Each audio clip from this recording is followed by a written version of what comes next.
Hello दोस्तों, Omkar institution में आपका स्वागत है। आज है दोस्तों 2 सितंबर और आज हम क्या करेंगे, अगस्त का पूरा करंट अफेयर जो हमने अभी तक मध्य प्रदेश के संदर्भ में पढ़ा है उसको अच्छे से यहाँ पर डिस्कस करेंगे। दोस्तों यह जो क्लास रहेगी पूरे अगस्त का जितना भी करंट अफेयर्स है उसका हम यहाँ पर क्या करेंगे, रिविजन करेंगे, प्लस दोस्तों स्टैटिक जीके को साथ में लेकर। इससे क्या होगा दोस्तों, यदि आपसे स्टैटिक जीके से संबंधित भी प्रश्न बनेंगे तो एग्जाम में आप उसको अच्छे से कर पाओ। साथ ही साथ दोस्तों संपूर्ण अगस्त का जितना भी मध्य प्रदेश के संदर्भ में जो करंट अफेयर्स रहा है वो हम यहाँ पर देख लेंगे। दोस्तों इसमें अन्यथा किसी भी प्रकार का कोई समावेशन नहीं है अन्यथा तथ्यों का, क्योंकि क्या है दोस्तों, करंट अफेयर्स तो बहुत सारे हैं लेकिन जो एमपीपीएससी पूछ सकती है, जो एमपीपीएससी तथा एमपी से संबंधित जो एग्जाम है उनके लिए महत्वपूर्ण फैक्ट है वो मैं यहाँ आपके लिए लेकर आया हूँ। ठीक है, चलो आज का हमारा सेशन शुरू करते हैं दोस्तों हमारे पहले क्वेश्चन से। और एक बार फिर मैं आपको बता देना चाहूंगा दोस्तों, ये है ऑपरेशन सीरीज और इस ऑपरेशन सीरीज में हम रेगुलर जो है करंट अफेयर्स देखते हैं मध्य प्रदेश के संदर्भ में।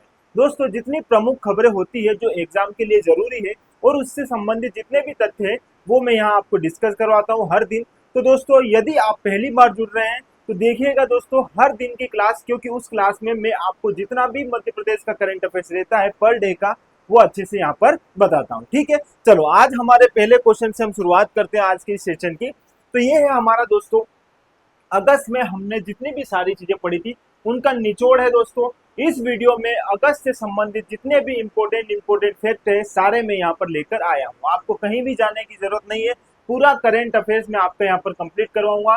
दोस्तों एक बार फिर मैं कहना चाहूंगा कि जो इकाई 8 है एमपीपीएससी प्रीलिम्स की, जिसमें राष्ट्रीय एवं अंतरराष्ट्रीय घटनाक्रम के साथ साथ मध्य प्रदेश का भी करंट अफेयर्स पूछा जाएगा, वो मैं यहाँ पर आपको हर रोज लेकर आता हूँ। देखो दोस्तों इकाई 8 में अगर राष्ट्रीय और अंतरराष्ट्रीय घटनाक्रम की मैं अगर बात करूं तो मैं रेगुलर जो है नेशनल और इंटरनेशनल करंट अफेयर्स का एक वीडियो डालता हूं, आप वहां से अच्छे से उसको देखकर कंप्लीट कर सकते हैं। प्लस दोस्तों जो मध्य प्रदेश का करंट अफेयर्स है उसका मैं रेगुलर यहाँ पर जो है आपके हर दिन एमपी का जो है करंट अफेयर्स लेकर आता हूँ, तो वहां से भी आप अपनी तैयारी को अच्छे से संचालित कर सकते हैं। ठीक है, तो चलो दोस्तों हमारे पहले क्वेश्चन से हम शुरुआत करते हैं और पहला क्वेश्चन है हमारा, मध्य प्रदेश का 56वां जिला कौन बनने जा रहा है। कौन सा जिला दोस्तों? 56वां। मध्य प्रदेश में अब 55 जिले थे, अब एक और जिला बनने जा रहा है वो है 56वां जिला। अब यहाँ पर कौन सा है दोस्तों? तो मऊगंज, मेहर, पांडुनाग या जुनारदेव। जुनारदेव जो है मध्य प्रदेश का कौन सा जिला बनने जा रहा है दोस्तों? यहाँ पर 56 क्रमांक का। कौन सा? 56 क्रमांक का। कहानी समझते थोड़ी सी जुनारदेव की, फिर आते हैं हमारे आज के इन सारे मुद्दों पर। देखते हैं दोस्तों, सबसे पहले बात करते हैं जुनारदेव। जुनारदेव जो है इसका जो निर्माण किया जाएगा किससे हटाकर? इसको छिंदवाड़ा से। दोस्तों आप जानते हो छिंदवाड़ा के बारे में सारी कहानी। छिंदवाड़ा 2011 की जनगणना और 2011 के आंकड़ों के अनुसार और अभी तक के आंकड़ों के अनुसार अगर देखा जा रहा था तो मध्य प्रदेश का सबसे बड़ा जिला कौन सा था दोस्तों? क्षेत्रफल के आधार पर छिंदवाड़ा। 11,815 वर्ग किलोमीटर में फैला हमारा छिंदवाड़ा। कितने दोस्तों? 11,815 वर्ग किलोमीटर में फैला हुआ यह छिंदवाड़ा अब क्या है? विभाजित होने जा रहा है फिर से। दोस्तों 2 नए जिले इससे निर्मित कर दिए हैं। आपने 2023 में भी देखा होगा और अभी 2024 में फिर से जो है जुनारदेव को इससे हटाकर बनाए जाने की प्रक्रिया चल रही है। थोड़ा सा कहानी समझते दोस्तों यहाँ पर छिंदवाड़ा के। 11,815 वर्ग किलोमीटर में फैला हुआ यह छिंदवाड़ा, इसी से अलग करके क्या नया जिला बनाया जाएगा? जुनारदेव। और जुनारदेव कौन से क्रमांक का रहेगा दोस्तों? 56 क्रमांक का। थोड़ा सा जुनारदेव के बारे में देखना। जुनारदेव दोस्तों इसका प्राचीन नाम याद रखना, इंपॉर्टेंट है, एग्जाम में पूछा जा सकता है प्राचीन नाम। और प्राचीन नाम है दोस्तों इसका क्या? जामई।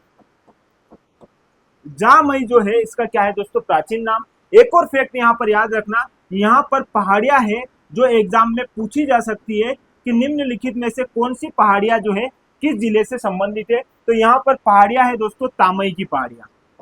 कौन सी पहाड़ियां? तामई की पहाड़ियां। कहां पर अवस्थित है? तो तामई की पहाड़ियां जो है दोस्तों जुनारदेव में अवस्थित है और यह मध्य प्रदेश का 56वां जिला बनने जा रहा है। थोड़ी सी कहानी देखना यहाँ पर दोस्तों 56वें जिले की, क्योंकि यह छिंदवाड़ा से पृथक करके बनाया जा रहा है। अब आप सब जानते हो दोस्तों कि मध्य प्रदेश में 51 जिले तक की जो श्रृंखला है गठन से लेके वर्तमान तक चलती रही। फिर मध्य प्रदेश में जो छत्तीसगढ़ 2000 में हटा दिया गया, फिर 45 जिले रह गए, फिर धीरे धीरे धीरे धीरे धीरे करके 2018 तक जो है लगभग कितने थे यहाँ हमारे जिले, 51 जिले। और फिर अक्टूबर 2018 में जाकर एक नया जिला निर्मित किया जाता है जिसका नाम है निवाड़ी। थोड़ा सा कहानी समझते हैं 56 तक पहुंचने वाले इस क्रम की। देखो दोस्तों, मैं कहानी शुरू कर रहा हूँ 52 से। 52 जिले की बात करूंगा, 53 क्रमांक का जो जिला है उसकी बात करूंगा, 54 क्रमांक का जो जिला है उसकी बात करूंगा, और 55 क्रमांक का जो जिला है उसकी बात करूंगा, और 56 तो कौन सा होने वाला है, जुनारदेव। कहानी समझते हैं दोस्तों 52 क्रमांक के जिले की। ये हमारा 52 क्रमांक का जिला, और ये जिला है हमारा कौन सा दोस्तों, निवाड़ी। याद रखना, निवाड़ी जो है मध्य प्रदेश का 52वां जिला है, और इसका गठन हुआ था दोस्तों 1 अक्टूबर 2018।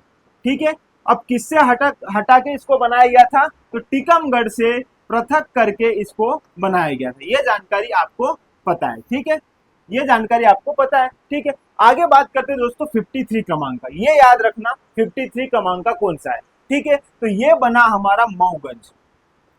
कौन सा बना दोस्तों, मऊगंज। और ये मऊगंज जो है कब बना, तो ये 4 मार्च 2023 को बना। याद रखना दोस्तों 4 मार्च 2023 को बना। देखो कितने साल का डिफरेंस, 5 साल का डिफरेंस। हमेशा इतिहास में याद रखना, अगर मध्य प्रदेश के जिलों के गठन की अगर मैं बात करूं तो देखना दोस्तों, ज्यादातर जो जिले हैं कब निर्मित किए गए हैं, जब इलेक्शन आने वाले होते हैं। जैसे 2023-24 में इलेक्शन थे, तो यहाँ पर जो है नए जिलों का क्या कर दिया था, विधानसभा ने निर्मित कर दिए थे नए जिले। तो ये कहानी थोड़ी सी समझना। अभी 2023 में आपको कितने 3 नए जिले विभाजित करके 3 नए जिले जो है निर्मित किए गए हैं, वो सारे बताऊंगा। देखो मऊगंज जो है दोस्तों 4 मार्च 2023 को किससे पृथक करके बनाया गया था, रीवा से। ठीक है, ये कहानी आपको पता है। फिर बात करता हूं दोस्तों 54 क्रमांक के जिले की। अभी मैंने छिंदवाड़ा से किसको बनाया है, 56वां जिला, जुनारदेव। इससे पहले एक और जिला जो है वो किससे निर्मित किया गया है दोस्तों, यहाँ पर पांडुणा। किससे बना है दोस्तों, छिंदवाड़ा से। ये है पांडुणा, और ये पांडुणा जो है दोस्तों किससे बना, ये छिंदवाड़ा से बना। तो सोच लो 11,815 वर्ग किलोमीटर में फैला हुआ छिंदवाड़ा अब दो अलग अलग जिलों में बन जाएगा तो उसका क्षेत्रफल बहुत कम हो जाएगा। ठीक है, तो यहाँ पर कहानी समझना, ये है छिंदवाड़ा। और 2000 देखो ये हुआ था दोस्तों 5 अक्टूबर 2023। 5 अक्टूबर 2023 को इसको किससे पृथक किया था, छिंदवाड़ा से। ठीक है, किससे कर दिया था, छिंदवाड़ा से। अब एक और जिला जो है दोस्तों मेहर, आपने ये भी नाम सुना होगा मेहर। इसकी भी घोषणा 5 अक्टूबर 2023 को ही हुई थी दोस्तों, और इसको सतना से पृथक करके बनाया गया था। तो इस प्रकार हमारे 55 जिलों का क्रम जो है मैंने आपको बताया है। और करेंट से संबंधित यदि मैच द कॉलम में प्रश्न बनेगा तो वो इस प्रकार से प्रश्न बनेगा, या तो उनका गठन पूछ लेगा दोस्तों, या फिर वो किस जिले से पृथक करके बनाए गए हैं, या फिर उन जिलों का क्रम पूछ लेगा। इतनी बात आपको जानकारी यहाँ पर आपको रखनी है, ये इंपॉर्टेंट है। क्योंकि अब दोस्तों बात समझना, ये है हमारा छिंदवाड़ा जो कितने दोस्तों 11,800 वर्ग किलोमीटर में फैला हुआ था। अब इससे कितने 2 जिले अलग कर दिए गए हैं। कौन कौन से जिले मैंने यहाँ पर आपको बताया है, एक तो ये पांडुना जो है इसको अलग कर दिया है दोस्तों, और एक हमारा जो है नया बनने वाला है जुनारदेव। 2 जब नए जिले इससे पृथक करके बनाए जाएंगे तो इसका क्षेत्रफल क्या हो जाएगा दोस्तों, कम हो जाएगा। तो आपसे एग्जाम में ऐसा प्रश्न पूछा जा सकता है जो बहुत सामान्य होगा कि मध्य प्रदेश में क्षेत्रफल के आधार पर वर्तमान में सबसे बड़ा जिला कौन सा है। तो आपको छिंदवाड़ा नहीं लगाना है, क्योंकि हमारा छिंदवाड़ा अब क्या हो चुका है दोस्तों, छोटा हो चुका है। शिवपुरी यहाँ पर राइट आंसर आ जाएगा। फिर शिवपुरी के बाद सागर। इस प्रकार आप क्षेत्रफल के आधार पर जिलों को अब वर्तमान के संदर्भ में जोड़कर देखिएगा। ठीक है, तो ये कहानी थी यहाँ पर किसकी दोस्तों, हमारे 56 क्रमांक के जिले की, जिसका नाम क्या है, जुनारदेव। ठीक है, कहानी समझ में आई। आगे बढ़ते हैं दोस्तों, और आगे हमारा अगला प्रश्न है, एक पेड़ माँ के नाम अभियान में मध्य प्रदेश के किस शहर ने रिकॉर्ड दर्ज किया है। दोस्तों आप जानते हो एक पेड़ माँ के नाम अभियान, ये है एक पेड़ माँ के नाम अभियान।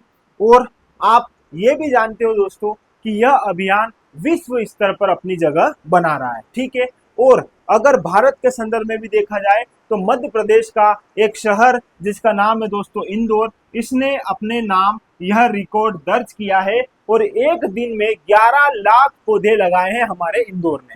कितने दोस्तों, ये भी याद रखना, एक दिन में कितने, 11 लाख। ये तो बात आपको पता है, ठीक है। अगर मैं ओवरऑल बात करूं तो लगभग लगभग यहाँ पर इंदौर ने 54 लाख, कितने दोस्तों, 54 लाख पौधों का क्या किया है, रोपण किए हैं, पौधों का रोपण किया है। किसने, हमारे इंदौर शहर में, ठीक है, ये बात याद रखना। भोपाल की भी मैं बात करूंगा दोस्तों, तो भोपाल ने भी लगभग 40 लाख जो है पौधे यहाँ पर बोए हैं, कितने, 40 लाख। और यदि मैं उज्जैन की बात करूं दोस्तों, तो उज्जैन ने भी कम नहीं किया है, उज्जैन ने भी यहाँ पर 10 लाख पौधे जो है यहाँ पर लगाए हैं। ये कहानी तो आपको समझ में आई, जो फैक्चुअल है। बस आपको यहाँ पर एक दिन में 11 लाख लगाए हैं जो पौधे मध्य प्रदेश के इंदौर शहर ने, वो याद रखना है। और संपूर्ण रूप से अगर देखा जाए तो यहाँ पर 54 लाख पौधे जो है मध्य प्रदेश के इंदौर शहर ने लगाए हैं, और यह विश्व रिकॉर्ड जो है, ये जो रिकॉर्ड जो है अपने नाम किया है। इसके साथ साथ अब कहानी समझते हैं दोस्तों एक पेड़ माँ के नाम अभियान की, है ना दोस्तों। 5 जून 2024 को यह अभियान प्रारंभ हुआ था, क्योंकि 5 जून को मनाया जाता है विश्व पर्यावरण दिवस। डेट याद रखना, इस अभियान की शुरुआत कब होती है, 5 जून 2024, क्योंकि 5 जून को क्या मनाया जाता है दोस्तों, विश्व पर्यावरण दिवस। क्या मनाया जाता है, विश्व पर्यावरण दिवस। ये कहानी आपको पूरी पता है कि विश्व पर्यावरण दिवस कब मनाया जाता है। यहाँ पर देखना दोस्तों, अभी भी ये जो है अभियान चलाया जा रहा है, चल भी रहा है। लगभग हमारा टारगेट है कि मार्च 2025 तक हम 140 करोड़ पौधों का क्या करें, लगाए उन पौधों को, ठीक है। ये तो कहानी आपको मोटा मोटा पता होनी चाहिए। एक छोटी सी कहानी समझते हैं एक पेड़ माँ के अभियान के पहले की। दोस्तों आपने एक नाम सुना होगा G20, ठीक है, क्या नाम सुना होगा, G20।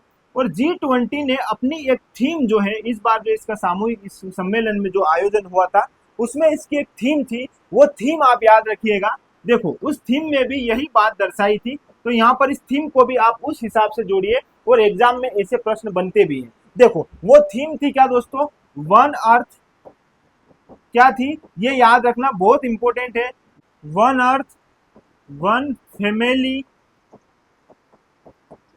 और वन फ्यूचर।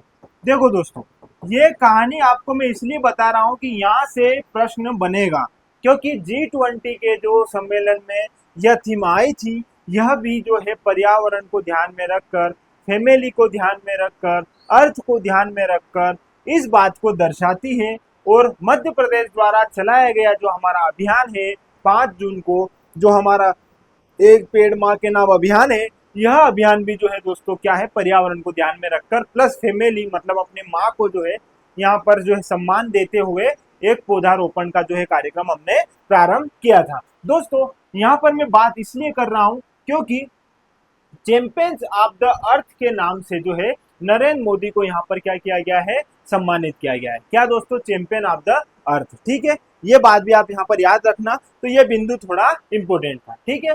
फिर कहानी शुरू करते दोस्तों हमारे अगले प्रश्न की। मध्य प्रदेश के, क्या है दोस्तों यहाँ पर अगला प्रश्न हमारा, मध्य प्रदेश की वह पहली महिला बॉडी बिल्डर कौन है जिनका चयन एशियाई बॉडी बिल्डिंग स्पर्धा के लिए भारतीय दल में हुआ है। इंपॉर्टेंट है दोस्तों, ऐसे प्रश्न सीधे सीधे बनते हैं। पहला प्रश्न ये बनेगा कि वह कौन है जो पहली बॉडी बिल्डर जो है मध्य प्रदेश की महिला बॉडी बिल्डर बनी है। दूसरा प्रश्न बन सकता है कि वो किस जिले से संबंधित है। दोनों फैक्ट इंपॉर्टेंट है। तो यहाँ पर दोस्तों वंदना ठाकुर जो है, ये नाम आप याद रख लीजिएगा। और ये कहाँ से संबंधित, इनका संबंध है दोस्तों इंदौर से। और ये क्या बन चुकी है, ये मध्य प्रदेश की पहली महिला बॉडी बिल्डर बन चुकी है, ठीक है। ये भी याद रखना इंपॉर्टेंट है। अगली बात करते दोस्तों, प्रदेश के उप महाधिवक्ता के रूप में किसे नियुक्त किया गया है। किसकी बात कर रहा हूं दोस्तों यहाँ पर, उप महाधिवक्ता। अब बात समझना, पहले उप महाधिवक्ता होता क्या है दोस्तों। उप महाधिवक्ता जो है, ये महाधिवक्ता यदि नहीं होते हैं तो उनकी अब्सेंस में क्या करेगा, काम करेगा। महाधिवक्ता जो है, यदि किसी कार्य को करने के लिए बाहर उनको जाना पड़ा तो ऐसी स्थिति में उप महाधिवक्ता जो है महाधिवक्ता का कार्यभार संभालता है। अब दोस्तों महाधिवक्ता क्या है, ये मैं आपको समझाता हूं महान्यायवादी से जोड़कर, ठीक है। तो महान्यायवादी जो रहता है, ये भारत का जो है क्या रहता है दोस्तों, कानूनी अधिकारी रहता है, कानूनी व्यक्ति रहता है, ठीक है। कौन, महान्यायवादी, भारत सरकार का। इसी तरह महाधिवक्ता है, ये किसका रहेगा दोस्तों, राज्य का रहेगा। पूरी कहानी यहाँ पर मैं आपको बहुत अच्छे से समझाऊंगा, उससे पहले बात कर लेते हैं महाधिवक्ता की। किसकी बात कर लेते हैं दोस्तों? महाधिवक्ता। तो महाधिवक्ता जो है वर्तमान में कौन है? तो वर्तमान में महाधिवक्ता है प्रशांत सिंह। कौन है? प्रशांत सिंह। और अब यहाँ पर उप महाधिवक्ता के रूप में किसे चुना गया है? तो वो है दोस्तों हमारे सुदीप भार्गव। सुदीप भार्गव को जो है क्या है यहाँ पर उप महाधिवक्ता के रूप में चुन लिया गया है। और ये किस जिले से संबंधित है ये भी याद रख लीजिए, ये है उज्जैन से संबंधित। कहानी समझते हैं दोस्तों महाधिवक्ता की और महान्यायवादी की। ये हर एग्जाम में आपसे प्रश्न पूछेगा, तो यहाँ पर मैं आपको एक बार अच्छे से इसको समझा देता हूँ। ठीक है, चलो यहाँ पर अच्छे से हम देखते हैं दोस्तों। कहानी है महान्यायवादी की। किसकी है? महान्यायवादी। आप यकीन मानो आपका सारा डाउट यहाँ पर क्लियर भी होगा और आपको एग्जाम में यहाँ से यदि प्रश्न बनेगा तो आप बेहतर तरीके से बना भी पाओगे। फिर बात करते हैं दोस्तों यहाँ पर महाधिवक्ता की। ये है आपके नॉलेज के लिए जो आपको याद रखना चाहिए। महान्यायवादी होता है, ये भारत सरकार का क्या होता है दोस्तों? कानूनी व्यक्ति रहता है। ठीक है, ये कानून जो है भारत सरकार के संदर्भ में उसका कानूनी अधिकारी रहता है, मतलब कानूनी मतलब उसका वकील रहता है। यही मान के चलो भारत सरकार का वकील है। और ये किसका है? राज्य सरकार का। ठीक है, चलो किसका है? ये केंद्र सरकार का। ठीक है, और ये क्या है दोस्तों? यहाँ पर राज्य सरकार। ये क्या करेंगे? कानूनी व्यक्ति क्या करते हैं? न्याय दिलाने का काम करते हैं। ठीक है, देखो दोस्तों यहाँ पर अगर मैं भारतीय संविधान के अनुच्छेद 76 की बात करूंगा तो अनुच्छेद 76 किसकी पुष्टि करता है दोस्तों? कि भारत का एक क्या होगा? महान्यायवादी होगा। ठीक है, ये याद रखना। और यहाँ पर अनुच्छेद 165 जो है ये किसकी बात करेगा? कि भारत का एक क्या होगा दोस्तों? महाधिवक्ता।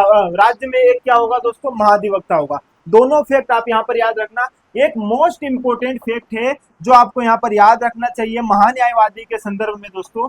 देखो ये प्रश्न कई बार एग्जाम में पूछा जाता है, एक बेसिक समझ के साथ भी पूछा जाता है और फैक्चुअल रूप से भी पूछा जाता है। यहाँ पर आर्टिकल याद रखना, ये वाला दोस्तों जो मैं लिख रहा हूँ ये है आर्टिकल 88। अनुच्छेद 88 जो है किस बात को करता है? यदि संसद में दोनों सदनों की संयुक्त बैठक चल रही है तो ऐसी स्थिति में जो महान्यायवादी है दोस्तों यह उपस्थित हो सकता है, यह उस बैठक में शामिल हो सकता है। ठीक है, बोल सकता है लेकिन मतदान नहीं करेगा, वोट नहीं देगा, बाकी यह उपस्थित हो सकता है और बोल सकता है। तो कई बार आपसे एग्जाम में ऐसे पूछा भी जाता है कि महान्यायवादी है, जब संयुक्त सदन में इसको बुलाया जाता है तो क्या ये वोट देने का अधिकार रखता है या नहीं रखता है, या उपस्थित हो सकता है या नहीं हो सकता है, ये बोल सकता है या नहीं बोल सकता है। इस प्रकार से प्रश्न आपने देखे ही होंगे। तो आप इस बात को भी यहाँ पर याद रखना कि आर्टिकल 88 किससे संबंधित है? महान्यायवादी से। और यदि संयुक्त सदन यदि है तो ऐसी स्थिति में इसका उपस्थित होना, वोट नहीं दे पाना,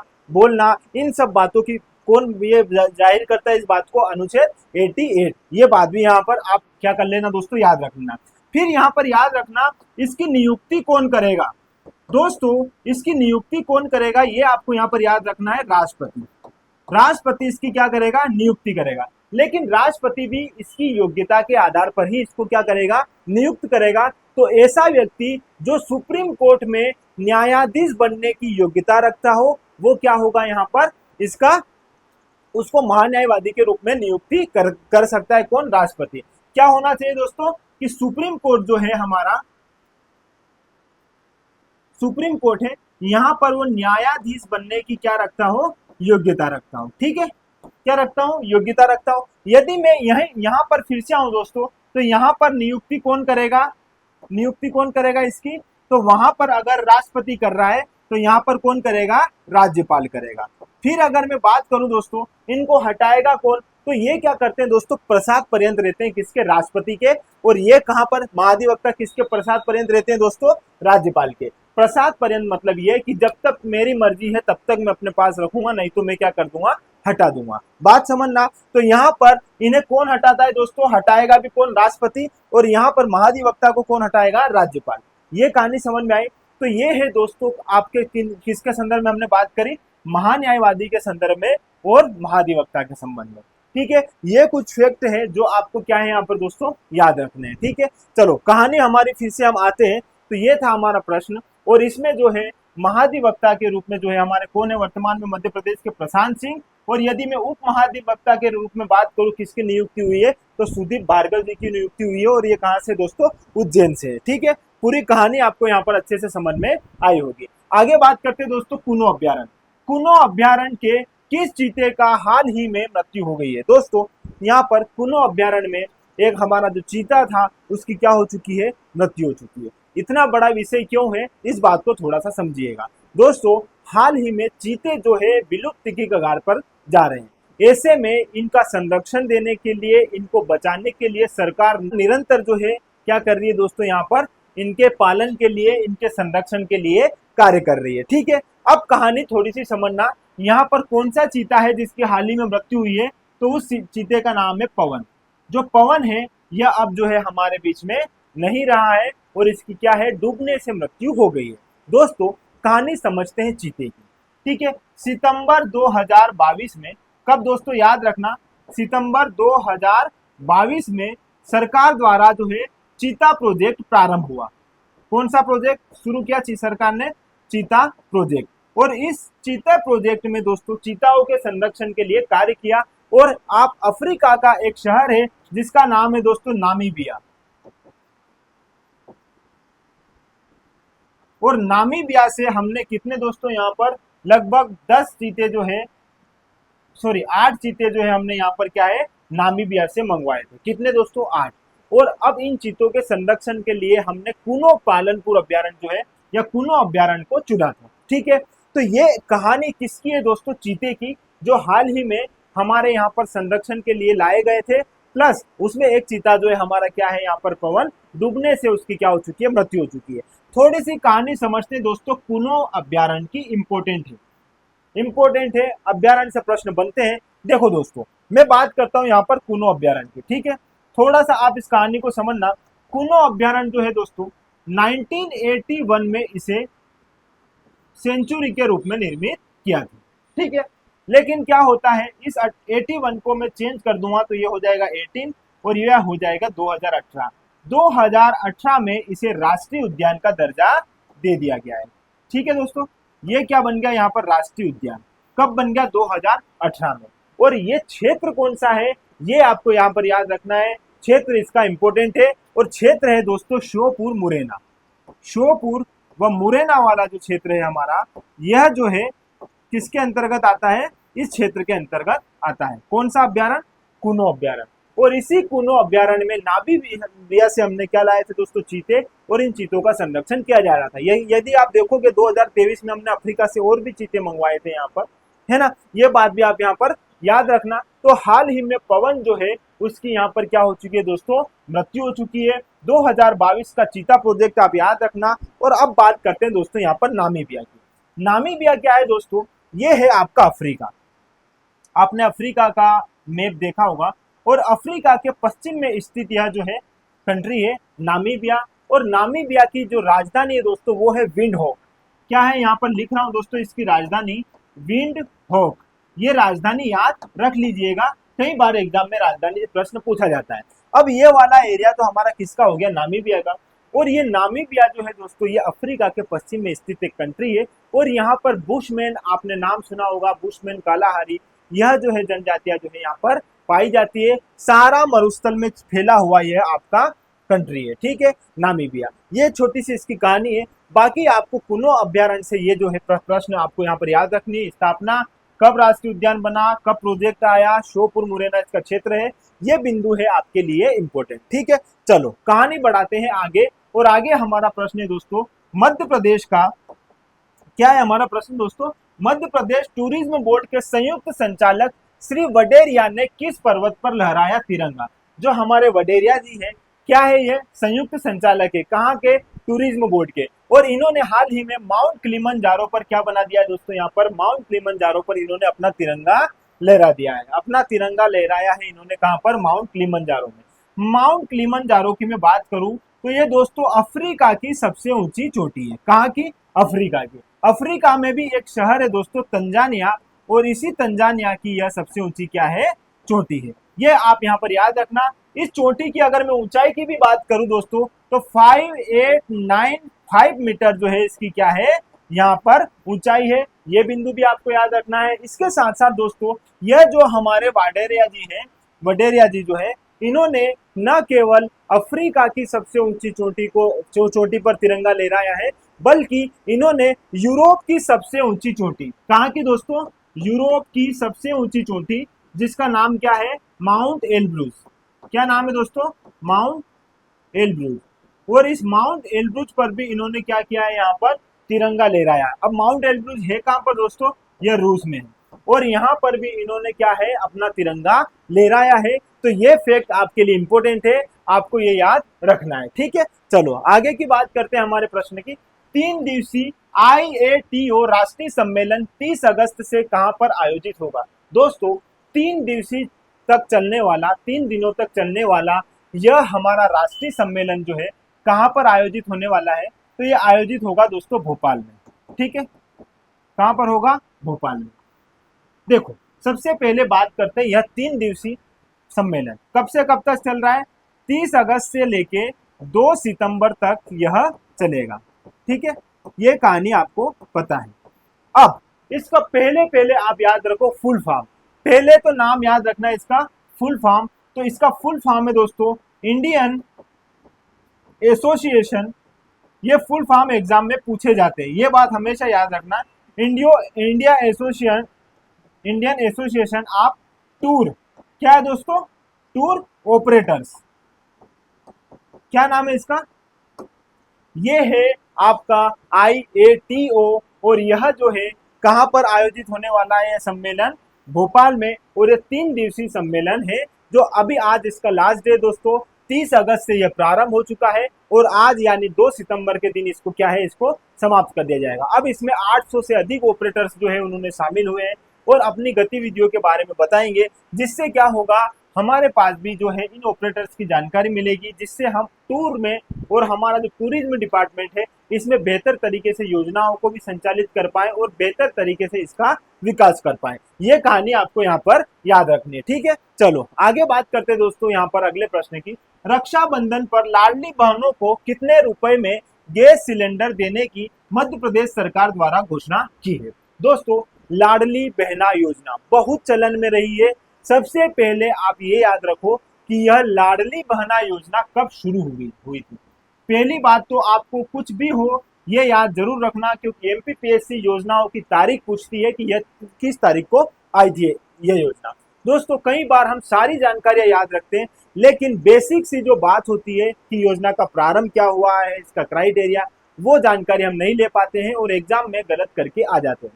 कई बार आपने देखा होगा और ऐसा होता भी है। लाडली बहना योजना जो है शुरू हुई थी दोस्तों 15 मार्च में, 15 मार्च 2023 को जो है इसको प्रारंभ किया गया, ठीक है। 15 मार्च 2023 को इसे प्रारंभ किया गया। अब दोस्तों 21 वर्ष से लेके 60 वर्ष की आयु की जो महिलाओं को इसमें प्रारंभिक रूप से शामिल किया गया था। कब से कब तक, 21 वर्ष से 60 वर्ष की आयु की महिलाओं को, ठीक है। ये बात भी आपको पता है। अब यहाँ पर राशि याद रखना दोस्तों, वर्तमान में इसकी राशि जो है बढ़ाकर कितनी कर दी गई है, 1250, ठीक है। 1250 इसकी राशि वर्तमान में जो है इसकी राशि है। लेकिन रक्षाबंधन को ध्यान में रखकर मध्य प्रदेश के सरकार ने, मोहन यादव ने दोस्तों यहाँ पर 250 रुपए अपनी बहनों को देने के लिए क्या किया, यहाँ पर इसको फिर से जो है आगे बढ़ाया। लगभग 250 रुपए जो है अपनी बहनों को कौन देंगे, माननीय मुख्यमंत्री हमारे मोहन जी यादव। और वो जो है दोस्तों 250 रुपए रक्षाबंधन पर बहनों को और अगर ऐड करेंगे तो यहाँ पर 1500 रुपए की राशि महिलाओं के खाते में गई है, ठीक है। आपको केवल 250 रुपए याद रखने दोस्तों। अब यहाँ पर प्रश्न में क्या पूछा गया है कि गैस सिलेंडर देने की जो है मध्य प्रदेश सरकार द्वारा घोषणा की गई है। अब देखो दोस्तों, ये तो हमने रक्षाबंधन के लिए कितनी राशि दे दी है, 250, लेकिन आप 450 रुपए और याद रखना दोस्तों। और ये 450 रुपए LPG के लिए बहनाओं को जो है 450 में ही क्या मिलेगा, गैस सिलेंडर मिलेगा। यह घोषणा भी मध्य प्रदेश सरकार द्वारा की गई, ठीक है। थोड़ी सी कहानी समझते हैं गैस सिलेंडर की। दोस्तों यदि आपको एक योजना के बारे में पता हो तो वह योजना है उज्ज्वला योजना, ठीक है। उज्ज्वला योजना का प्रारंभ हुआ था दोस्तों कब, 2016 में। ये जानकारी भी आपको पता है। जब 2016 में उज्ज्वला योजना का प्रारंभ हुआ था तो उसमें जो है गैस सिलेंडरों पर बहुत ज्यादा क्या है यहाँ पर राहत प्रदान की गई थी घरेलू महिलाओं को। जो महिलाएं हैं उनको क्या है दोस्तों यहाँ पर उज्ज्वला योजना के तहत एलपीजी जो है मिलती थी बहुत ही कम रेट पर। ठीक है, इसी तर्ज पर जो है मध्य प्रदेश सरकार ने भी जो है यहाँ पर केवल 450 रुपए में गैस सिलेंडर देने की बात करी है। कब? रक्षाबंधन के इस त्योहार पर। ठीक है, तो ये बिंदु भी आपको यहाँ पर क्या करना है दोस्तों, याद रखना है, इंपॉर्टेंट है। ठीक है, तो ये यहाँ पर आपका राइट आंसर हो जाएगा क्या, 450 रुपए। ठीक है, जो मध्य प्रदेश की सरकार द्वारा अपनी लाडली बहनाओं को दिया जाएगा। ठीक है, आगे का प्रश्न है हमारा, श्रद्धेय कुशाभाऊ ठाकरे जी का स्मृति स्थल कहां पर बनाया जाएगा। आप जानते हो दोस्तों कुशाभाऊ ठाकरे जी, कुशाभाऊ ठाकरे का बीजेपी में बहुत बड़ा योगदान है। इसके साथ साथ दोस्तों उन्होंने जंग संघ की स्थापना में भी उनका योगदान था, फिर उन्होंने बीजेपी को ज्वाइन किया। यह सारी कहानी आपको पता है। और दोस्तों धार में जो है इनका क्या है, यहाँ पर स्मृति स्थल बनाया जाएगा। क्यों? क्योंकि दोस्तों आप जानते हो धार में ही इनका जन्म हुआ था 15 अगस्त 1922 को। 15 अगस्त 1922 में इनका जन्म हुआ था। कहां पर? धार में। और इसी बात को ध्यान में रखकर धार में जो है स्मृति स्थल यह बनाया जाएगा। ठीक है, चलो आगे बात करते हैं हमारे प्रदेश के कितने शिक्षकों को मिलेगा राष्ट्रीय शिक्षक पुरस्कार।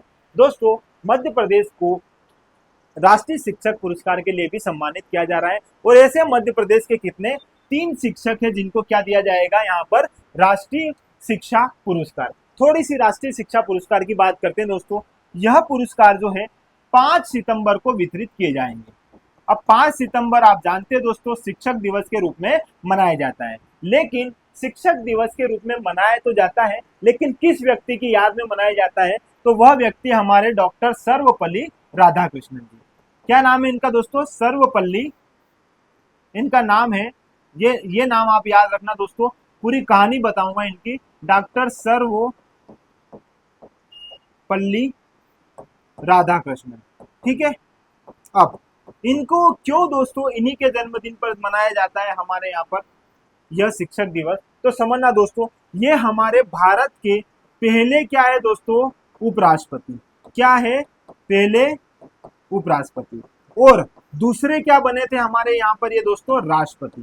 पहली बात तो आप इनकी ये बात याद रखो दोस्तों, भारत का सबसे बड़ा सम्मान भारत रत्न सम्मान जो है वह भी जो है इनको प्रदान किया गया था।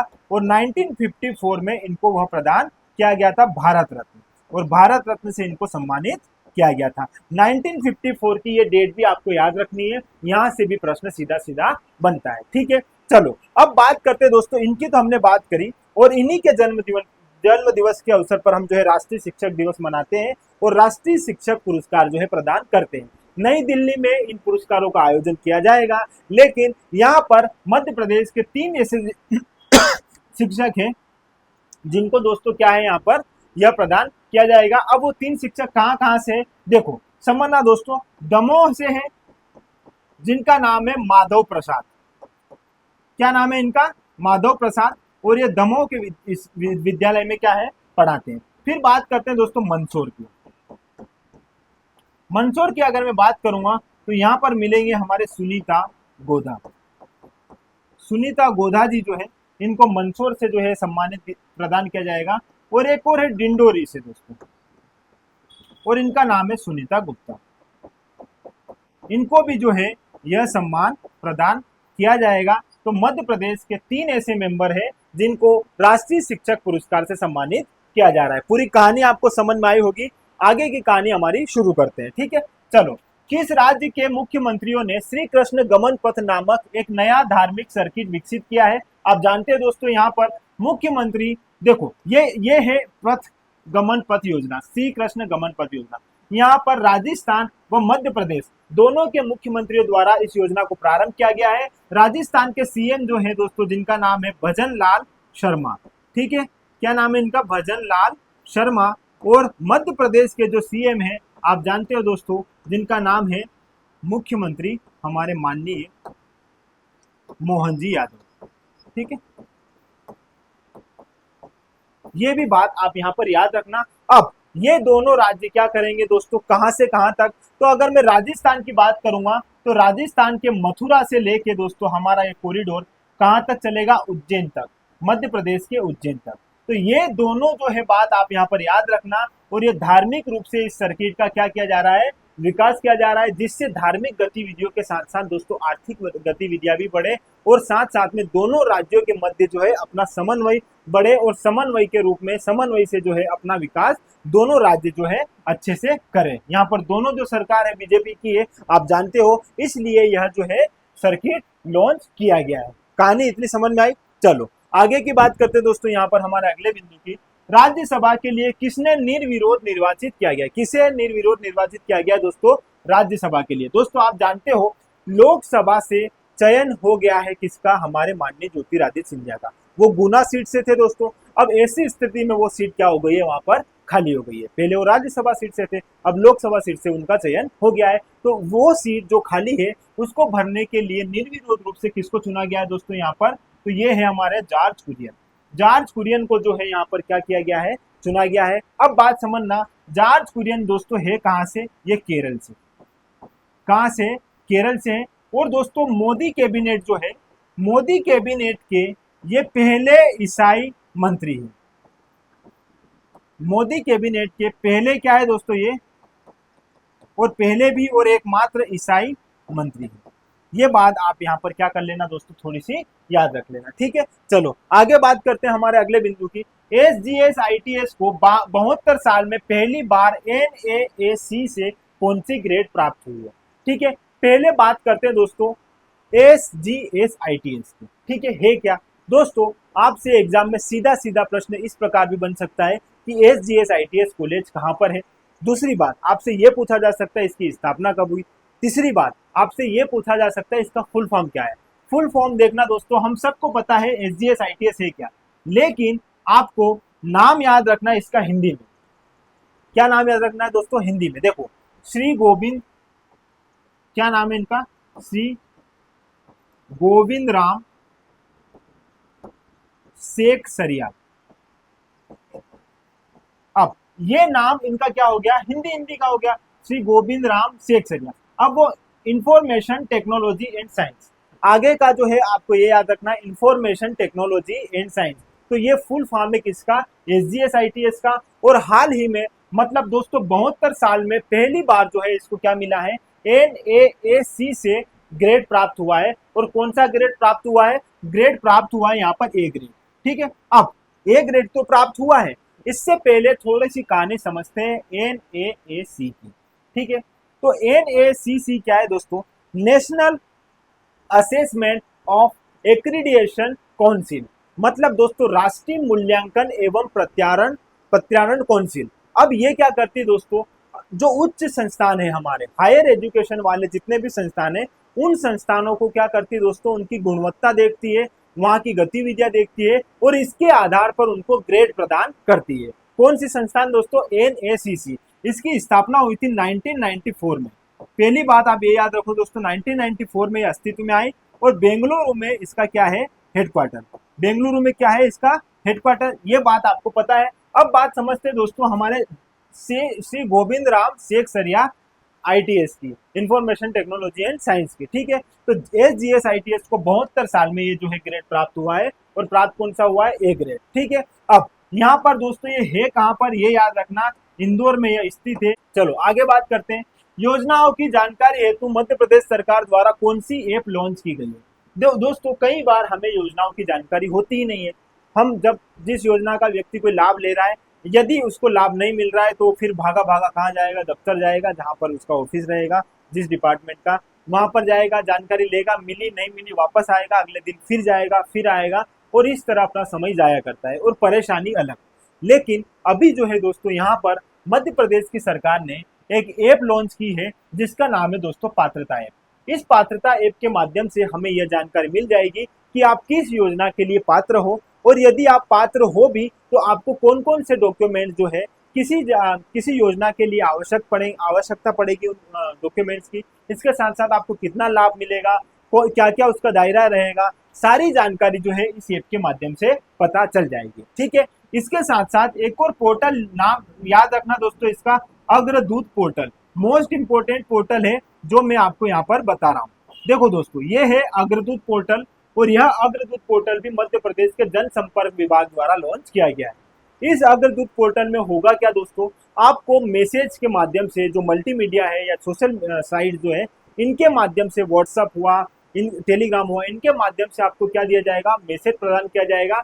किससे संबंधित, आपकी जानकारी, आपको योजनाओं से संबंधित इसमें जानकारी दी जाएगी, जिससे आपको बार बार ऑफिस के चक्कर काटने नहीं पड़ेंगे। घर बैठे आपको अपनी जानकारी जो है, जो भी आपकी आवश्यकता अनुरूप जानकारी है, वो यहाँ पर इस पोर्टल के माध्यम से भी प्रदान कर दी जाएगी। तो ये दो पहल है, एक एप्लीकेशन है दोस्तों और एक है आपका पोर्टल। दोनों याद रखना, जो मध्य प्रदेश सरकार द्वारा प्रारंभ किया गया है, इसे जो है जनसंपर्क विभाग द्वारा शुरू किया गया है, ठीक है, इस पोर्टल को। फिर बात करते हैं दोस्तों, यहाँ पर विवेक सागर का संबंध किस खेल से है। दोस्तों विवेक सागर जी जो है इनका संबंध हॉकी से है। अब ये प्रश्न इतना सामान्य मैं आपके लिए क्यों लेकर आया हूँ, थोड़ी सी कहानी समझते हैं दोस्तों हॉकी की। चलो लेके जाता हूँ मैं आपको हॉकी के इतिहास में। उससे पहले मैं विवेक सागर के बारे में बता देता हूँ। विवेक सागर जो है दोस्तों ये कहाँ से है, तो ये मध्य प्रदेश के होशंगाबाद से संबंधित है। कहाँ से दोस्तों, होशंगाबाद, और होशंगाबाद में भी कहाँ पर, इटारसी। होशंगाबाद के इटारसी से जो है इनका संबंध है। ये बात आप मुख्य रूप से याद रख लीजिएगा, ठीक है। और हाल ही में दोस्तों यहाँ पर इन्होंने पेरिस ओलंपिक जो हुए हैं, कहाँ पर दोस्तों, पेरिस ओलंपिक जो हुए हैं 2024 में, यहाँ पर इन्होंने हॉकी में मध्य प्रदेश का क्या किया है, नेतृत्व किया है। इसके साथ साथ दोस्तों इन्होंने 2020 के टोक्यो ओलंपिक में भी मध्य प्रदेश का क्या किया था, नेतृत्व किया था, ठीक है। ये भी याद रख लीजिएगा, दोनों बात आप यहाँ पर याद रख लीजिएगा कि यह जो है व्यक्ति जो मध्य प्रदेश का नेतृत्व कर रहे हैं हॉकी के संदर्भ में। अब थोड़ी सी कहानी आगे बढ़ाते हैं दोस्तों। यहाँ पर मध्य प्रदेश सरकार द्वारा इनको 1 करोड़ रुपए की राशि देने की बात करी है, क्योंकि यहाँ पर इन्होंने मध्य प्रदेश को जो है क्या है, ब्रॉन्ज मेडल में भी अपना नाम दर्ज करवाने में अपनी महत्वपूर्ण भूमिका निभाई है। क्योंकि दोस्तों अगर आपने देखा होगा, मध्य प्रदेश जो है हॉकी के संदर्भ में इतना बड़ा हमारे यहाँ पर प्लेयर्स का नाम है नहीं। एकमात्र ऐसे व्यक्ति है जिन्होंने अंतरराष्ट्रीय स्तर पर जो है यानी ओलंपिक में भी अपनी भागीदारी दी और यहाँ पर ब्रॉन्ज मेडल जिताने में महत्वपूर्ण भूमिका निभाई, तो वो हमारे लिए इम्पोर्टेंट है ही। तो बात थोड़ी सी समझना यहाँ पर दोस्तों, इन्होंने अभी जो है हमारी इंडियन हॉकी टीम ने ओलंपिक में, कौन से ओलंपिक में दोस्तों, पेरिस ओलंपिक में कौन सा मेडल जीता है, यहाँ पर ब्रॉन्ज मेडल जीता है। कौन सा मेडल जीता है, ब्रॉन्ज मेडल। और यह ब्रॉन्ज मेडल हमने किसको हरा के जीता है दोस्तों, स्पेन को हराया है। स्पेन को हमने 2-1 से पराजित करके यह मेडल अपने नाम किया है। इससे पहले भी हमने टोक्यो ओलंपिक में दोस्तों कौन सा मेडल जीत लिया था, ब्रॉन्ज मेडल जीत लिया था। तो लगातार 2 ओलंपिक में हम क्या है दोस्तों, हॉकी में क्या जीत रहे हैं, ब्रॉन्ज मेडल जीत रहे हैं, ठीक है। थोड़ी सी कहानी समझते हैं पेरिस ओलंपिक की और बात करते हैं हमारे हॉकी के इतिहास की, ठीक है। बहुत जल्दी जल्दी आपको ये बात समझाता हूँ। देखो दोस्तों यहाँ पर है एक कमिटी, इंटरनेशनल ओलंपिक कमिटी, ठीक है। इंटरनेशनल ओलंपिक कमिटी जो है इसकी स्थापना हुई थी 1894 में। 1894 में अंतरराष्ट्रीय ओलंपिक कमेटी की स्थापना हुई और यह कमेटी क्या करती दोस्तों, अंतरराष्ट्रीय स्तर पर जो है और जितने भी हमारे हॉकी से संबंधित खेल होते हैं जो हम ओलंपिक में देखते हैं, उन सारे खेलों का, और पेरिस ओलंपिक ये है दोस्तों आईओसी, इंटरनेशनल ओलंपिक कमेटी, इसकी स्थापना हुई थी 1894 में। 1894 में जब इसकी स्थापना हुई दोस्तों, तो यह क्या करती है दोस्तों, अंतरराष्ट्रीय स्तर पर ओलंपिक खेलों का आयोजन करती है। तो ओलंपिक खेलों का आयोजन करने वाली संस्थान कौन सी हो गई, हमारी इंटरनेशनल ओलंपिक कमेटी। 1894 में इसकी स्थापना हुई और इसने पहली बार 1896 में जो है ओलंपिक खेलों का आयोजन करना प्रारंभ कर दिया था, ठीक है। एथेंस में पहली बार इन खेलों का आयोजन हुआ था, ये बात भी आप यहाँ पर याद रखना। इसके साथ प्रति 4 वर्ष में जो है ओलंपिक खेलों का आयोजन होता है और अगले जो है हमारे 1900 ईस्वी में जो है कौन से ओलंपिक हुए थे दोस्तों, यहाँ पर पेरिस ओलंपिक। ये बात इसलिए बता रहा हूँ दोस्तों क्योंकि बात निकली है पेरिस ओलंपिक की। तो यहाँ पर पेरिस ओलंपिक में पहली बार जो है 1900 में जो है क्या हुआ था, ओलंपिक खेलों का आयोजन। फिर दूसरी बार दोस्तों 1924 में हुआ और तीसरी बार 2024 में। इस प्रकार पेरिस में कितनी बार खेलों का आयोजन हो चुका है दोस्तों, 3 टाइम्स, ठीक है। ये बात आप यहाँ पर पेरिस ओलंपिक के संदर्भ में याद रख लेना, ठीक है। अब थोड़ी सी कहानी में और आगे बढ़ाता हूँ हॉकी के संदर्भ में, क्योंकि बात निकली थी हमारी किसकी दोस्तों, हॉकी की। यहाँ पर देखना, अब अच्छे से समझना, सारी बातें आपको यहाँ पर अच्छे से समझ में आ जाएगी। भारत ने हॉकी के इतिहास में 13 मेडल जीत लिए। कितने दोस्तों, 13 मेडल। कितने? 13 मेडल। और अब ये कहानी मैं आपको बता रहा हूँ 1928 के एम्स्टर्डम से। ठीक है, ये है 1928 का एम्स्टर्डम का ओलंपिक। कौन सा दोस्तों? एम्स्टर्डम का ओलंपिक। और इस एम्स्टर्डम ओलंपिक में भारत ने क्या जीता था दोस्तों? यहाँ पर गोल्ड जीता था। याद रखना, मेजर ध्यानचंद जी के नेतृत्व में हमने पहला हमारा क्या जीत लिया था? यहाँ पर गोल्ड जीत लिया था। 1928 में हमने गोल्ड जीता। 1932 में हमने क्या जीता दोस्तों? गोल्ड जीता। 1936 में भी हमने क्या जीता? गोल्ड जीता। ठीक है, इतनी बात समझ में आई। थोड़ी सी कहानी हो जाती है यहाँ पर आकर गड़बड़ा जाती है। क्यों गड़बड़ा जाएगी दोस्तों? 1940 और 1944 में ओलंपिक खेलों का आयोजन नहीं होगा। क्यों नहीं होगा दोस्तों? क्योंकि यहाँ पर फर्स्ट और सेकेंड वर्ल्ड वार का समय था और ऐसी स्थिति में इन खेलों का आयोजन नहीं हुआ। तो हमने 36 तक क्या जीत लिए थे? गोल्ड जीते थे हॉकी में। अंतरराष्ट्रीय संदर्भ में बात कर रहा हूँ, ओलंपिक के संदर्भ में। ठीक है, फिर बात करते दोस्तों, यहाँ पर आते आते हम जो है क्या हो जाएंगे दोस्तों? आजाद हो जाएंगे। 1948 में हम आजाद हुए और 1948 में हमने फिर से जो है अपना जो है रिकॉर्ड कायम रखा और क्या जीता? हमने गोल्ड जीता। ठीक है, फिर दोस्तों 1952 में भी हमने क्या जीता? गोल्ड जीता, ये भी आपको पता है। 1956 में भी हमने क्या जीत लिया? गोल्ड जीत लिया। ठीक है, कहानी यहाँ तक की समझ में आई। दोस्तों 1960 में पहली बार जो है टेलीविजन पर प्रसारित किए जाएंगे ओलंपिक खेल। ठीक है, और 1960 में जब पहली बार जो है यहाँ पर ओलंपिक खेलों का आयोजन टेलीविजन पर हुआ। ठीक है, कहां पर हुआ? फर्स्ट टाइम टीवी पर आयोजित किए गए हैं। तो यहाँ पर हमारे खिलाड़ी थोड़े से शर्मा गए और उनने एक दो गोल कम दाग दिए। इस वजह से जो है यहाँ पर 1960 में हमें क्या मिला दोस्तों? सिल्वर मिला। जो हमारा हॉकी में अंतरराष्ट्रीय और ओलंपिक के इतिहास में अगर देखा जाए तो हमारा पहला क्या था दोस्तों? ये सिल्वर मेडल। ठीक है, तो यहाँ पर बात बनती है 1960 पे सिल्वर की। फिर थोड़ी सी हमने रेस्ट दी, फिर हम आगे बढ़े दोस्तों और यहाँ पर हमने 1964 में, कहां पर दोस्तों? 1964 में हमने फिर से क्या जीत लिया? गोल्ड जीत लिया। 1960 में हमने क्या जीत लिया? गोल्ड जीत लिया। कहानी थोड़ी सी और आगे बढ़ाऊं और दोस्तों अब देखना 1968, ये डेट याद रखना, और 1972, इन दोनों टाइम पर जब ओलंपिक खेलों का आयोजन हुआ तो हमने यहाँ पर ब्रॉन्ज मेडल जीते। कौन से मेडल जीते दोस्तों? Bronze medal. तो हमारे लिए पहले और दूसरे ब्रॉन्ज मेडल ये दोनों थे। फिर हमने वापस दोस्तों 1976 में फिर से जीता और 1980 में हमारा रूस का जो ओलंपिक हुआ था, रूस की राजधानी मॉस्को में, और इस मॉस्को में हमने अंतिम रूप से हमारा क्या जीता था? यहाँ पर दोस्तों गोल्ड जीता था। ठीक है, क्या जीता था? तो अंतिम रूप से भारत ने अपना गोल्ड कब जीता दोस्तों? रूस के मॉस्को में आयोजित किए हुए ओलंपिक में। ठीक है, और भारत ने उसके बाद दोस्तों 80 के बाद से सीधा 2020 के टोक्यो ओलंपिक में और 2024 के टोक्यो ओलंपिक में कौन सा मेडल जीत लिया?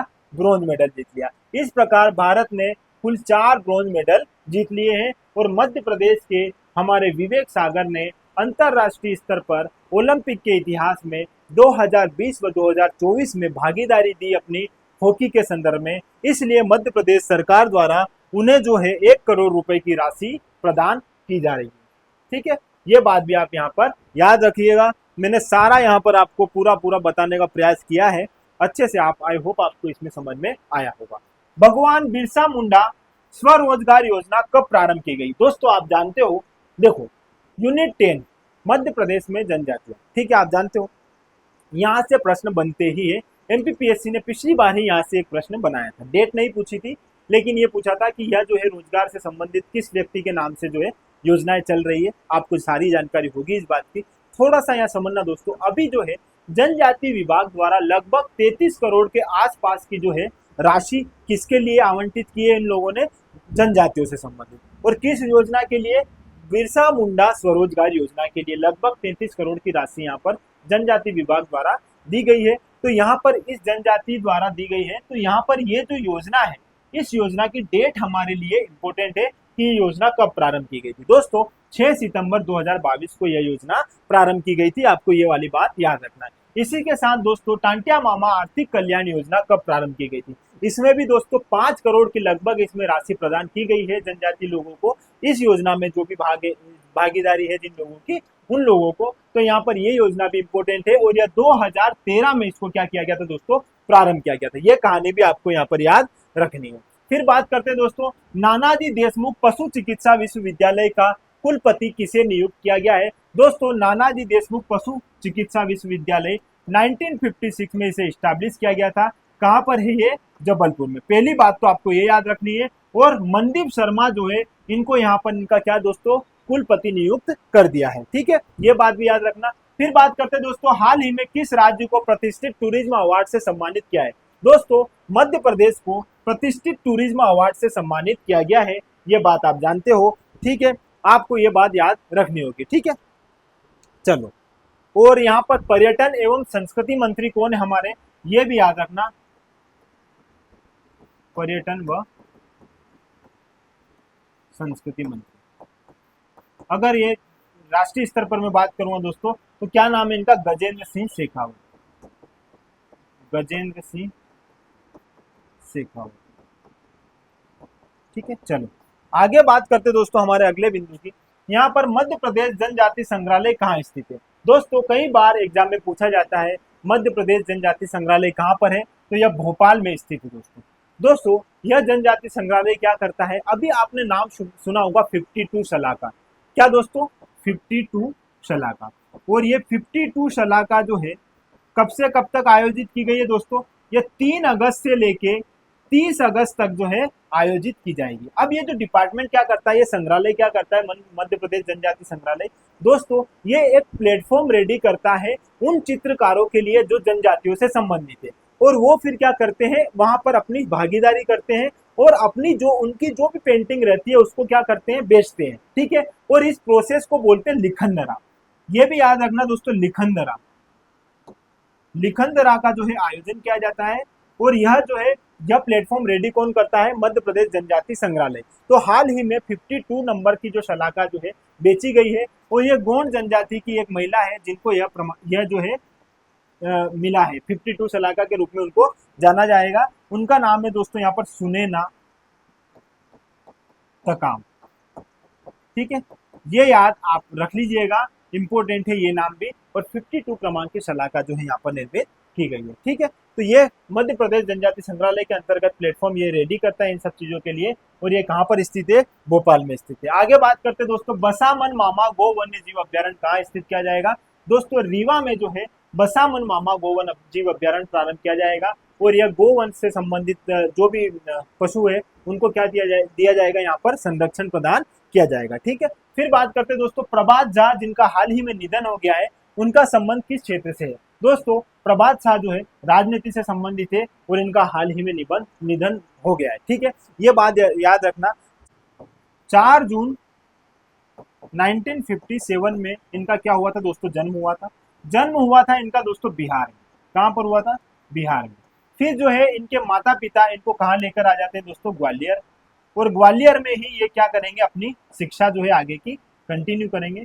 और फिर जो दोस्तों शिक्षा के बाद ये राजनीति में प्रवेश करेंगे। और ये राजनीति में प्रवेश करेंगे और बीजेपी को ये क्या करेंगे दोस्तों, ज्वाइन करेंगे। ठीक है, इनको अगर आपको समझना होगा दोस्तों, तो 2008 में व 2014 में ये राज्यसभा से दोस्तों क्या हुए, राज्यसभा में सदस्य बने। ठीक है, राज्यसभा सदस्य रहे हैं दोस्तों, ये कब, 2008 और 2014 में। यदि मैं बात करूं 2010 से लेके 2012 तक के इनके कार्यकाल की, तो ये बीजेपी से दोस्तों क्या रहे हैं, प्रदेश अध्यक्ष भी रहे हैं। क्या रहे हैं, प्रदेश अध्यक्ष भी रहे हैं। और हाल ही में इनका क्या हो चुका है दोस्तों, निधन हो चुका है। और ये राजनीति से संबंधित है, ये बिंदु आपको यहाँ पर याद रखना पड़ेगा। ठीक है, चलो आगे बात करते हैं दोस्तों, ग्रामीण पथ रोशन योजना किससे संबंधित है, युवाओं से संबंधित है दोस्तों ग्रामीण पथ रोशन योजना। और इस योजना में कौशल को बढ़ावा देने के लिए ये योजना प्रारंभ की जा रही है। ठीक है, याद रखना किससे संबंधित है, ग्रामीण पथ रोशन योजना युवाओं से। बात करते हैं दोस्तों यहाँ पर मध्य प्रदेश का नया, क्या बोल रहा है दोस्तों, मध्य प्रदेश का नया टाइगर रिजर्व राता पानी अभ्यारण्य को बनाए जाने की चर्चा चल रही है। यह किस जिले में स्थित है दोस्तों, यह जो है रायसेन व सीहोर दोनों क्षेत्रों में आने वाला हमारा टाइगर रिजर्व है राता पानी अभ्यारण्य। और इसे हाल ही में क्या बनाया जाएगा दोस्तों, यहाँ पर इसको टाइगर रिजर्व बनाए जाने की घोषणा चल रही है। ठीक है, मध्य प्रदेश में 7 टाइगर रिजर्व है, आप जानते हो। और इसके साथ साथ दोस्तों अगला जो है हमारा यहाँ पर यह जो है रातापानी अभ्यारण्य नया बनाने की घोषणा की जा रही है। ठीक है, चलो आगे बात करते दोस्तों। माँ तुझे प्रणाम योजना के तहत मध्य प्रदेश 81 सदस्यों को कहाँ भेजेगा? दोस्तों 81 सदस्यों का जो ये समूह कहाँ जाएगा? जैसलमेर। माँ तुझे प्रणाम योजना जो है कब शुरू हुई थी दोस्तों? 2013 में।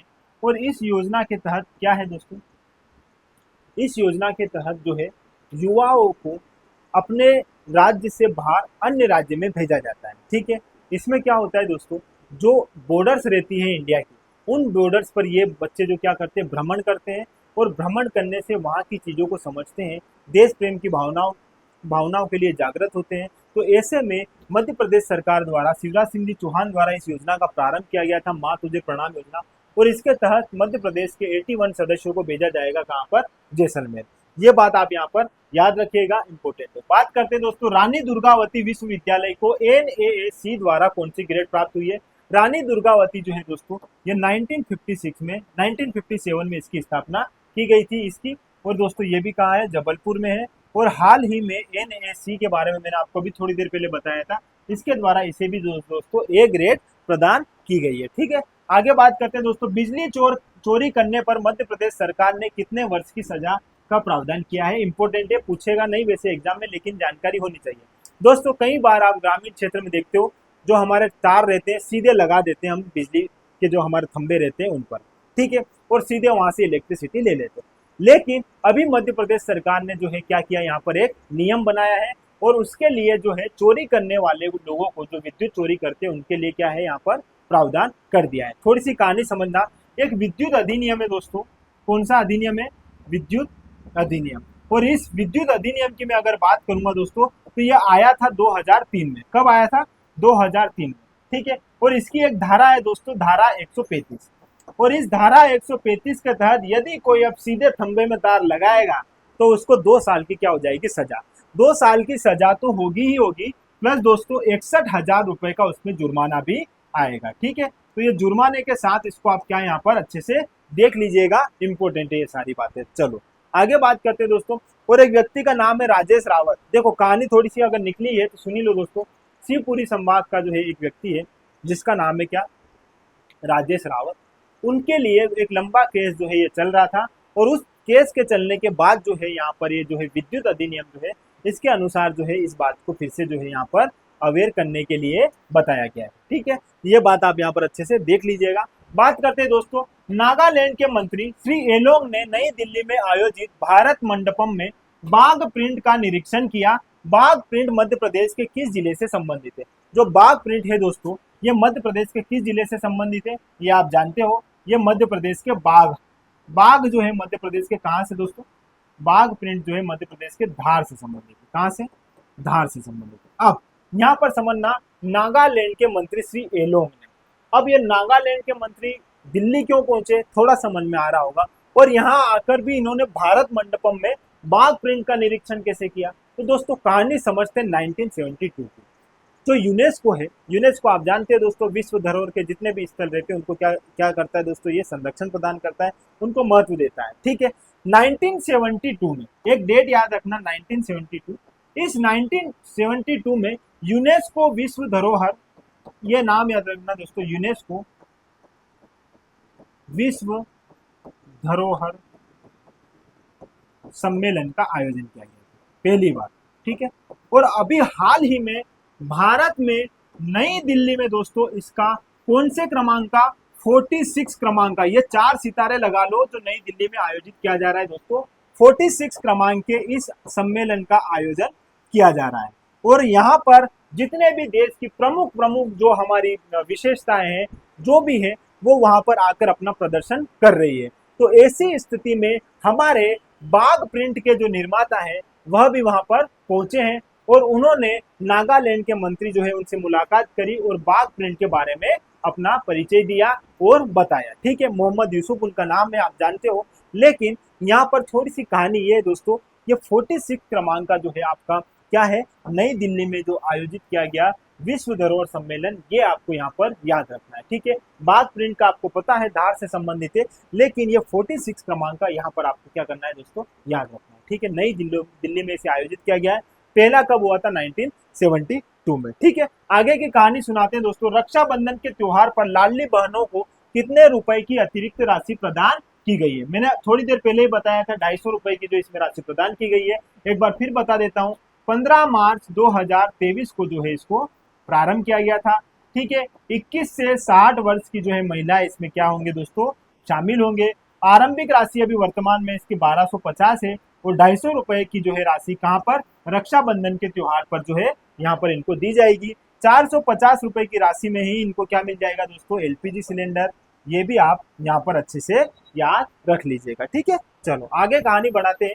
100 करोड़ की लागत से बनने वाला खेड़ापति हनुमान लोक कॉरिडोर कहां पर बनाया जाएगा दोस्तों, भोपाल में इसे बनाया जाएगा। कितनी करोड़ की राशि, 100 करोड़ की राशि में दोस्तों। पहला चरण इसका 25 करोड़ रुपए से प्रारंभ होगा और यह भी जैसे आपने महाकाल लोक देखा होगा उसी तर्ज पर जो है बनाया जाएगा भोपाल में। ठीक है, लगभग दोस्तों 21 एकड़ में फैला हुआ यह क्षेत्र रहेगा इस कॉरिडोर का। ठीक है, इंपॉर्टेंट है, याद रखना यहाँ पर भोपाल। अगला बिंदु है दोस्तों यहाँ पर वेद लोहाटी, जिन्होंने हाल ही में अंतरराष्ट्रीय भौतिकी ओलंपियाड में पदक जीता है। यह मध्य प्रदेश के किस जिले से संबंधित है। छोटी सी कहानी है दोस्तों, वेद लोहाटी। वेद लोहाटी मध्य प्रदेश के इंदौर से संबंधित है। और अभी आपने यहाँ क्या देख रहे हो दोस्तों, अंतरराष्ट्रीय भौतिकी ओलंपियाड। अंतरराष्ट्रीय भौतिकी ओलंपियाड कहाँ पर, ईरान में आयोजित किया जा रहा है। इम्सहान करके जो है शहर है, कहाँ का, ईरान का, और यहाँ पर इसका जो है आयोजन किया जा रहा है। ठीक है, याद रखना दोस्तों 54 क्रमांक की जो है यह प्रतिस्पर्धा आयोजित ईरान में की जा रही है। इसी तरह अंतरराष्ट्रीय भौतिकी की जगह रसायन भी जो है ओलंपियाड होता है और यह ओलंपियाड कहाँ पर हो रहा है, 56 क्रमांक का जो है यह हो रहा है आयोजन इसका, और यह हो रहा है दोस्तों रियाद। ठीक है, ये भी आप यहाँ पर याद रख लीजिएगा। ठीक है, दोनों बिंदु है आपको अच्छे से याद रख लेना। एशियन गेम्स में भारतीय टीम का प्रतिनिधित्व करने वाली मध्य प्रदेश की पहली फुटबॉल टीम की खिलाड़ी कौन बन गई है। इंपॉर्टेंट है दोस्तों, किसकी बात कर रहा है यहाँ पर, एशियन गेम्स की। एशियन गेम्स की शुरुआत होती है आपको पता है 1951 में, और 1951 में भी कहां पर होगी, न्यू दिल्ली में। ठीक है, ये कहानी तो आपको पता है। और यहाँ पर देखना दोस्तों कि यह भारतीय टीम का प्रतिनिधित्व करने वाली मध्य प्रदेश की पहली फुटबॉल टीम की खिलाड़ी। फुटबॉल टीम की खिलाड़ी आपने बहुत कम नाम सुना होगा, जिनका नाम है दोस्तों ज्योति। ठीक है, यहाँ पर सारे नाम ये रहा, कुंवर ज्योति। कुंवर ज्योति जो है दोस्तों क्या है, एशियाई टीम में भारत का क्या करेगी, प्रतिनिधित्व करेगी फुटबॉल के संदर्भ में। ठीक है, कहां से है ये इंपॉर्टेंट है, मोस्ट इंपॉर्टेंट है, धार से है। और धार में भी कहां से, सरदारपुर से। धार के सरदारपुर की निवासी है ये। ठीक है, ये बिंदु आप यहाँ पर अच्छे से याद रख लीजिएगा। ठीक है, फिर बात करते हैं दोस्तों, मध्य प्रदेश को किस कार्य के लिए इमर्जिंग स्टेट कैटेगरी में पुरस्कृत किया गया है। कौन सी कैटेगरी में दोस्तों, अंगदान प्रत्यारोपण। अंगदान प्रत्यारोपण जो है, देखो पहली बात तो ये सुनना, अंगदान दिवस कब मनाया जाता है।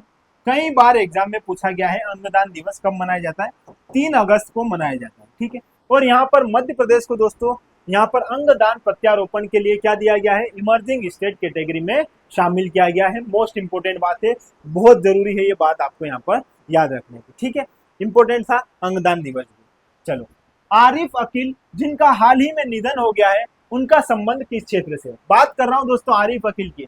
इनको शेर ए भोपाल के नाम से भी जाना जाता है, ये नाम आप याद रख लीजिए। हाल ही में इनका निधन हो चुका है, शेर ए भोपाल।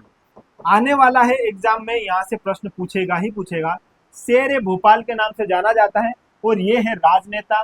दोस्तों भोपाल में इनके क्षेत्र से कभी भी बीजेपी ने या किसी भी पार्टी ने इनको पराजित नहीं किया है।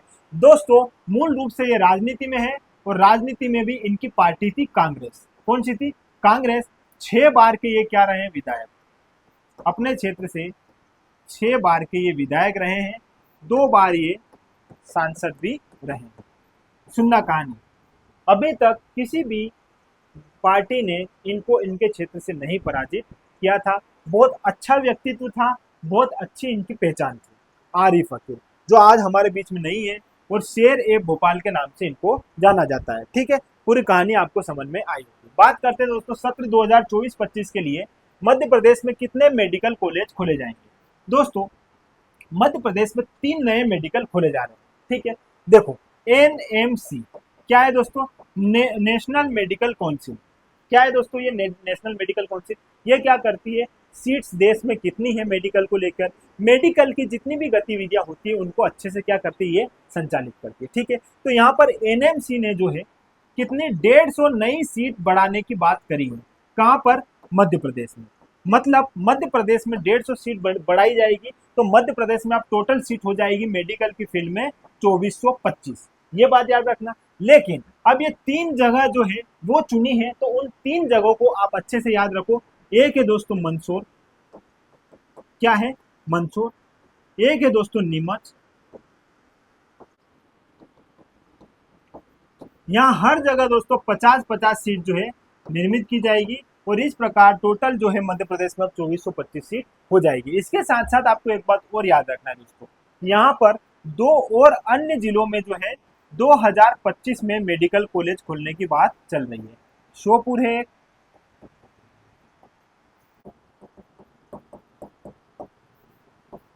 आई होप ये पूरी कहानी आपको यहाँ पर समझ में आई होगी।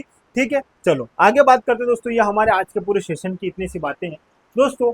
हमने आज जितने भी हमारे अगस्त से संबंधित फैक्ट जो थे मध्य प्रदेश करंट अफेयर्स को लेकर, या जो हमारे एग्जाम में बनने वाले क्वेश्चन थे, उन सबको मैं यहाँ पर लेकर आया हूँ दोस्तों। इसमें हमने अच्छे से सारे क्वेश्चन को हमने वहाँ पर ऑपरेट किया है, उनका अच्छे से हमने ऑपरेशन किया है, क्योंकि ये ऑपरेशन सीरीज है। इसमें हम स्टैटिक जीके को भी साथ में लेकर चलते हैं। इसी प्रकार दोस्तों सितंबर के हर दिन का करंट अफेयर्स में रोज लेकर आऊंगा, और साथ में जब हमारा पूरा मंथ कंप्लीट हो जाएगा तो फिर से हम उनको रिवीजन के तौर पर एक साथ फिर से देख लेंगे। ठीक है, इससे दोस्तों आपका क्या होगा, पूरे मंथ का करंट अफेयर्स एक ही साथ क्या हो जाएगा, कंप्लीट हो जाएगा, और आपको मध्य प्रदेश करंट अफेयर्स को लेकर कहीं भी परेशानी नहीं आएगी। दोस्तों होता क्या है, हम लास्ट के टाइम में करंट अफेयर्स उठाते हैं, जो हमारे लिए एक सब्जेक्ट बन जाता है। कई बार हम 10, 15, 20 मिनट, 25 मिनट देकर यदि करंट अफेयर्स को उसी समय देख लेते हैं, तो लास्ट टाइम में जब हमें पढ़ना होता है करंट अफेयर्स, तो वो चीज़ें हमें तुरंत याद भी रहती है, और हम उसको अच्छे से समझ भी पाते हैं, और बहुत कम समय में उसको कवर कर पाते हैं। लेकिन यदि हमने करंट अफेयर्स पढ़ा ही नहीं साल भर, और लास्ट में इतना मोटा अगर हम करंट अफेयर्स उठाकर किसी बुक को लाए हैं और फिर उसको पढ़ना शुरू करते हैं, तो दोस्तों एक तो पॉजिटिविटी आती भी नहीं है और कॉन्फिडेंस भी नहीं आता है। ठीक है, और एग्जाम में ऐसे सड़े सड़े क्वेश्चन जो हमसे बन सकते थे वो भी हम नहीं बना पाते हैं। ठीक है, तो इस प्रकार दोस्तों यदि आप करंट अफेयर्स आपके एग्जाम में आ रहा है, तो आप करंट अफेयर्स को देखें, रोज देखें। इससे आपका स्टैटिक पोर्शन भी कंप्लीट होता है, साथ साथ में आपकी एक समझ भी बनती है किसी मुद्दे को जानने की। ठीक है, तो इस प्रकार दोस्तों यूनिट 8 का जो है मैं संपूर्ण सिलेबस कंप्लीट करवाता हूँ। आप यूनिट 8 के उन मुद्दों को उठाता हूं मैं जो एमपीपीएससी में पूछे जा सकते हैं। अगर करंट अफेयर्स अगर राष्ट्रीय स्तर और अंतर्राष्ट्रीय स्तर पर है तो उसकी मैं हर रोज वीडियो डालता हूं, और यदि मध्य प्रदेश के संदर्भ में है तो मैं यहाँ पर आपको बेहतर तरीके से समझाता ही हूँ। ठीक है दोस्तों, इस प्रकार जुड़े रहिएगा, और जुड़े रहने के लिए बहुत बहुत धन्यवाद। Thank you.